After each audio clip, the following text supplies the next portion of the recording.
Projekt iz EasyForm studija možete izvesti u 3 formata.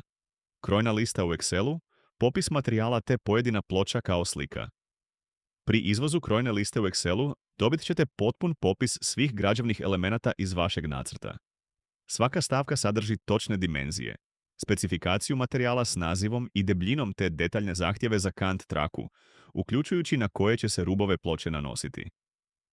Svaka ploča ima i svoj naziv i napomenu, a ploče su grupirane po elementu, ormaru, radi lakšeg razvrstavanja. Kod dimenzija prva mjera uvijek prati smjer godova.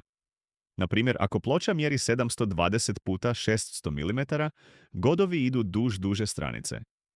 Svojstvo smjera godova možete postaviti na longer za okomiti smjer, od gore prema dolje, ili na shorter za vodoravni smjer, s lijeva nadesno.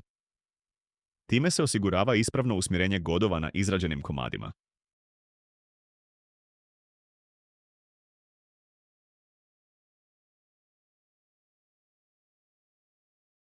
Opcija izvoza pojedine ploče u sliku sprema trenutačno odabranu ploču kao sliku sa svim prikazanim mjerama.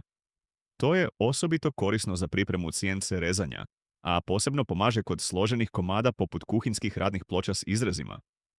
Popis materijala grupira materijale iste vrste po debljini i izračunava ukupnu potrebnu površinu u kvadratnim metrima za svaki materijal.